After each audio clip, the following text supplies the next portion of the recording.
Welcome back. Just before the break, we were talking about different aspects of the Muslim minorities in Burma. My guest today, Chow Win, he heads two Burmese organizations of human rights and the Rohingyans community. They're UK-based, but he has to travel a lot, convincing people all over the world and informing the media. Chow. Yes.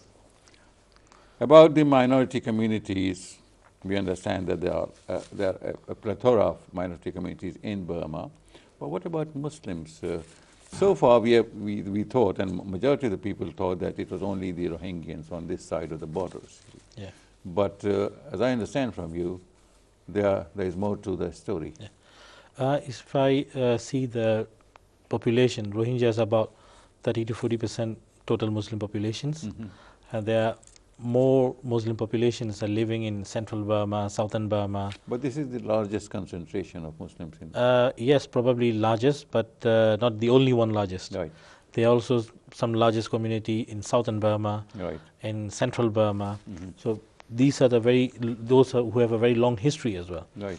And there is also the persecution is not only remain with Rohingya people. No. What Rohingya people experienced 20 years ago, now this is exactly happening with other Muslim community. So if I may have to explain the strategy, anti-Muslim strategy, these are three stages here, generally. The first stage, the weakening the community. The weakening means the excluded Muslim community from six area. Yep. This is called 6 objectives of anti-Muslim persecution strategy. The excluded Muslim community from military, police, politics, parliament, intellectuals, and the top business. Education? So, education, intellectuals Yep. and business. So these all 6 locations, they reduce Muslim community influence, Muslim involvement. And after that, after certain time, the Muslim community start falling apart and get weakening. And then the second stage is citizenships. Right. So they try to revoke citizenships. The citizenships, they tried gradually, they created in the environment that Muslims are not easily getting citizenships, and that's way how so many Muslim community consider that not to apply, not to go further anymore. Some people cannot afford to get citizenships. With the Rohingya community, they have trapped the Rohingya community. One thing that they take away their citizenships and give them the white card. So a lot of Rohingya community fall into that trap. What is that white card? The white card means they doubt how you get your citizenships. So the way they change the citizenships, and they don't give them those who are citizens, their ancestors being born and brought up in Burma. So, and also one of the surprising thing is the first citizenship pilot project started in Rohingya area. So Rohingyas are the first citizens of Burma officially, right? So when was that? It was in the 50s something. So they have citizenships, and later on they lost their citizenships. So, and with the other Muslim community, they try to discourage and created a lot of obstacles, Right. not to get citizenships. Could I just ask you a simple question before we go further? Why did this all start? I mean, why were the Muslims denied they cannot enter these 6 areas of business, can't get education, no army service, no police service, no parliament, no politics? What triggered it? How did it start? This is called ultranationalism, religious-based ethno-nationalism, which is very much deep and strong among the majority class Burma Buddhist community. And it doesn't mean everyone is that. There are 1% of the populations, those who control the power. Right. They have that kind of mentality. And Muslims are not only or the army? They are the army, military, and the peoples are. I mean, they're not only Muslim community who face these atrocities. Of course, there are the ethnic minorities like Kachin, Shan, Karens. Karen is one of the longest struggle they are facing. They've been doing since before the independence in Burma. So the minorities have a lot of challenges, face a lot of challenges, atrocities, and persecutions. What is the percentage of minority population in Burma? About 35%. 35% of the total population. Yeah, total population, according to CIA report and fact book. And what I also what we observe is, this ultranationalism triggered them to see, because Burma was um, experienced independence movement. This independence movement, um, the key, the key ideology behind this is nationalism, for the independence struggle for the independent movement. Right. So once you achieve your goal, this independence movement, I mean, when you achieve the independence, and the nationalism did not diminish immediately. So most of the country, they interpret in nationalism in different way. Right. For example, citizenships. You see the citizens as your nationality, and you see equality. That's nationalism.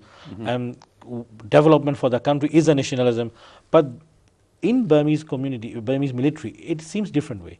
What they see is they see other minority as a threat, and that remain the nationalism become ultra nationalism, and the nationalism get worsened. And on the other hand, the dictator General Ne Win, who also take into that directions, and who, in order to maintain the power, to control the power into the grip. Is most of the army, I mean, officers and soldiers, are they from a particular community? Yeah, they only come from the Burmese Buddhist community. But there are some ethnic minorities before. Later on, they pick up arms and they revolt against the General Ne Win rules, and like Kachin, Shan, Karins, many ethnic minorities.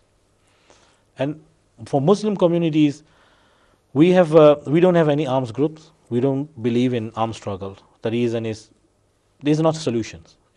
So we need a more civilized way, and we want solution in more civilized way, and we don't want that violence.